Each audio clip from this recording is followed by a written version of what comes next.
जनक जब श्रवण करते हैं कि परशुराम जी हमको क्या बोल रहे हैं, बोले अतिरे से बोले वचन कठोरा, कहू जन जनक धनुष के तोरा। तो अति डर उतर देत नृप नाही।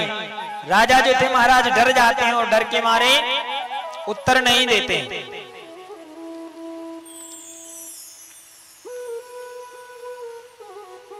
परशुराम जी कह रहे हैं बताओ भगवान भोलेनाथ के पिनाक को किसने तोड़ा? कौन है इस संसार में जो इस धनुष को तोड़ सकता है?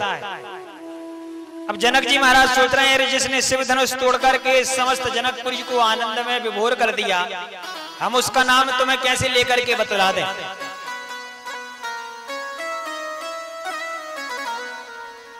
और भगवान जो राम थे महाराज वे भगवान परशुराम के ही सामने खड़े थे,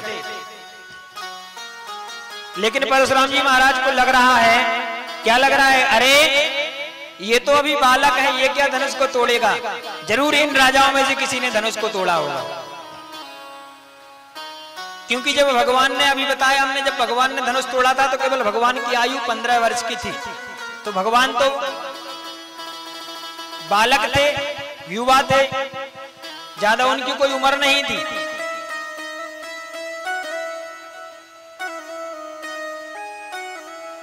जब भगवान ने देखा कि जानकी जी भयभीत हो रही हैं और सारी सभा भयभीत हो गई है, तब भगवान ने परशुराम जी से कोमल वाणी में बोलते हैं क्या, अरे नाथ संबोधनो भंजनो हारा, नाथ संबोधनो भंजन हारा, ओ नाथ संबोधनो भंजन हारा, नाथ संबोधनो भंजन हारा, हो यही कोई दास तुम्हारा, हो यही कोई दास तुम्हारा, हाँ हो यही कोई दास तुम्हारा, हो यही कोई दास तुम्हारा। भगवान श्री राम के मन में ना तो हर्ष है ना ही विषाद है। भगवान श्री राम परशुराम जी से कह रहे हैं नाथ भगवान शिव के धनुष को तोड़ने वाला तो कोई एक आपका दास ही हो सकता है।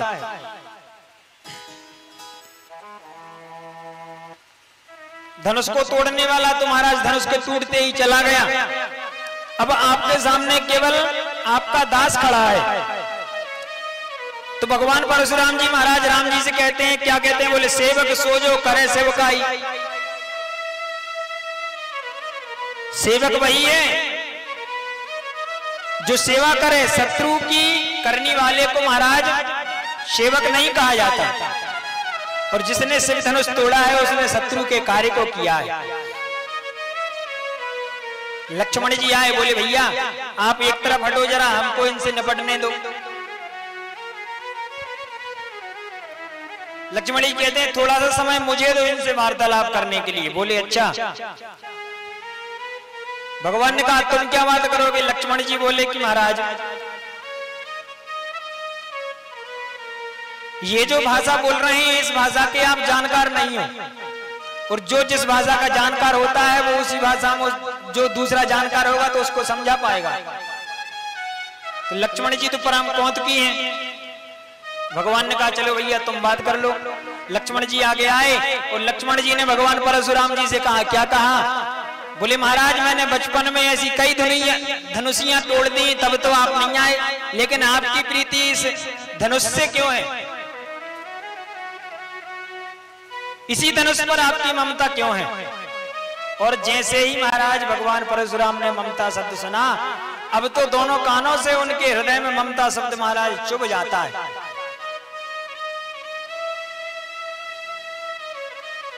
परशुराम जी कहते हैं रे नृप बालक काल बस बोलत तो ही ना सभार, अर धनो ही राम त्रिपुरार धनो विदित सकल संसार। परशुराम जी लक्ष्मण जी को डांटते हुए बोलते हैं, ए छोकरे जबान संभाल करके बोल सकता है कि नहीं? तू भगवान शिव के धनुष की तुलना उन छोटे छोटे धनुषियों से कर रहा है। लक्ष्मण जी ने धीरे से उत्तर दिया, सरकार क्या है उन धनुषियों से इस धनुष की तुलना नहीं हो सकती। बोले कहां भगवान का धनुष पिनाक और कहां तुम्हारी वो छोटी छोटी धनुषियां। बोले दोनों में कोई तुलना नहीं है। लक्ष्मण जी महाराज ने कहा, हे भगवान यही बात तो मैं आपको समझाना चाहता हूं। बोले क्या? कि जब भगवान भोलेनाथ का धनुष सामान्य नहीं है तो बोले उसको तोड़ने वाला सामान्य कैसे हो सकता है? जब भगवान का धनुष सामान्य नहीं है तो उस धनुष को तोड़ने वाला कैसे सामान्य हो सकता है? वो भी तो असामान्य होगा।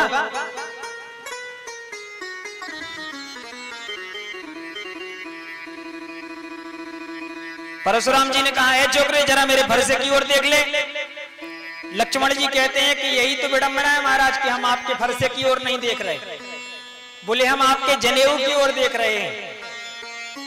अगर हमने फरसे की ओर देख लिया होता तो अब तक कब का महायुद्ध हो गया होता।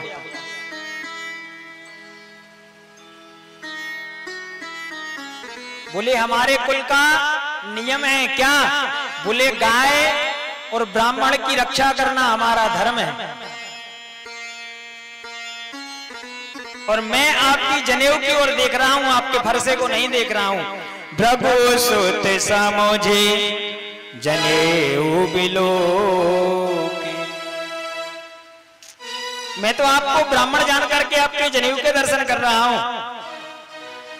भगवान परशुराम जी ने विश्वामित्र जी को बुलाया और कहा, विश्वामित्र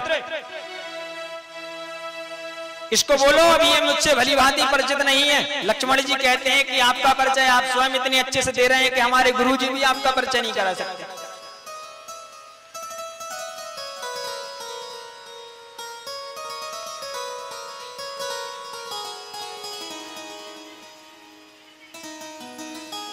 जब ज्यादा हो गया तो भगवान राम ने इशारा किया नेत्रों से, लक्ष्मण भैया पीछे आ जाओ। राम जी का इशारा पा करके लक्ष्मण जी राम जी के पीछे जाकर के खड़े हो जाते हैं और क्या? प्रभु प्रभाव जानत मति धीरा।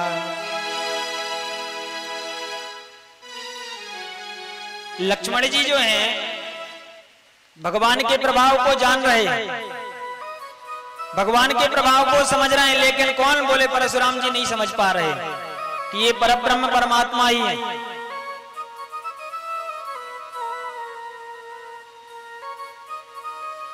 तो लक्ष्मण जी कहना चाह रहे हैं कि हमने जान लिया है कि भगवान का प्रभाव है और भगवान का प्रभाव जिसके ऊपर पड़ जाता है फिर उसे दूसरे के बारे में जानने की आवश्यकता नहीं होती। इसलिए भगवान राम कह रहे हैं, सरकार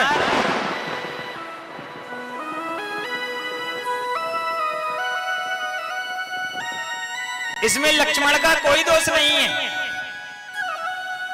मैं आपके सामने खड़ा हूं, मैं आपका अपराधी हूं। इस धनुष को मैंने तोड़ा है, आपके हाथ में फरसा है और मेरा सिर से नीचे है। आप जो दंड देना चाहो उसे सहर्ष स्वीकार करता हूं।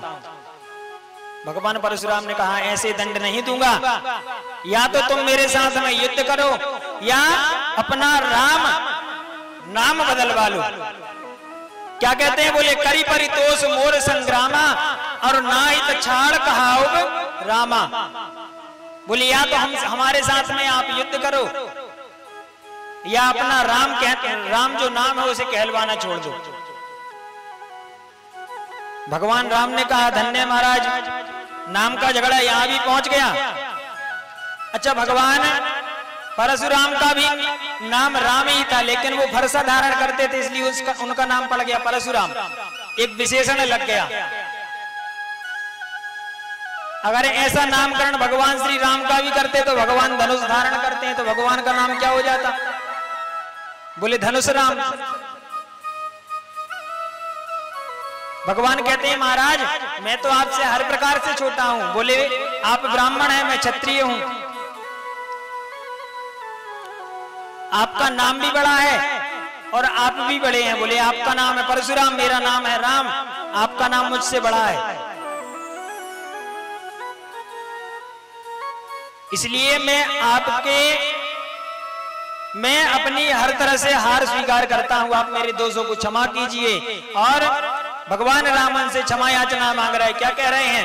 अरे सब प्रकार हमें तुम्हें सनहारे, सब प्रकार हमें तुम्हें सनहारे, ओ क्षमा हो बेटे अपराध हमारे, क्षमा अपराध हमारे नाथ, सब प्रकार हमें तुम सनहारे, सब प्रकार हमें तुम सनहारे, क्षमा हो बेटे अपराध हमारे, क्षमा हो बेटे अपराध हमारे। भगवान आपका परशु सहित बड़ा नाम है परशुराम, मेरा तो मात्र नाम 2 अक्षर का है। तुम्हें आपसे हर प्रकार से छोटा हूं, बोले कुल से, खानदान से, नाम से, वर्ण से, इसलिए आप मेरी इस अपराध को क्षमा कीजिए। भगवान परशुराम कहते हैं कि एक बात बताओ राम, तुम मुझसे डरते हो या नहीं डरते हो? भगवान राम ने कहा सरकार मैं आपसे बहुत डरता हूं। परशुराम ने कहा हे राम, अगर तुम मुझसे डरते हो तो जैसे सब राजा हाथ जोड़ करके खड़े हैं वैसे अभी तक तुम्हारी आंखों में हमें डर नजर नहीं आया। भगवान श्री राम ने कहा महाराज ऐसे तो हम हैं रघुवंशी, और बोले डरते तो हम काल से भी नहीं हैं, कहां स्वभाव न कुलहू प्रशंसी, और कालहू डरहि न रन रघुवंशी, बोले काल से भी हमारा डरना संभव नहीं है, काल से भी नहीं डराते।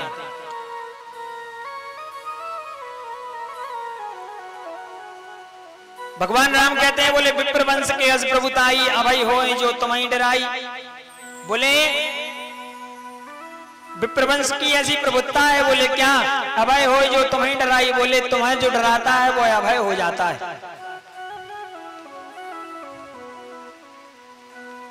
परशुराम जी जान जाते हैं कि ये परब्रह्म परमात्मा ही है, ये परब्रह्म परमात्मा ही है, इसमें कोई संदेह नहीं है। बोले इनकी परीक्षा कैसे करी जाए? तो परशुराम जी ने कहा अगर आप परब्रह्म परमात्मा हो तो ये जो मेरे पास में धनुष है विष्णु धनुष, बोले इस पर प्रत्यंचा चढ़ा करके दिखाओ और मेरे संशय का समाधान करो। मैं जानना चाहता हूं कि आप साक्षात नारायण तो नहीं हो। तो राम रमापति कर धनु लेहु, खेचहु मिटे मोर संदेहु।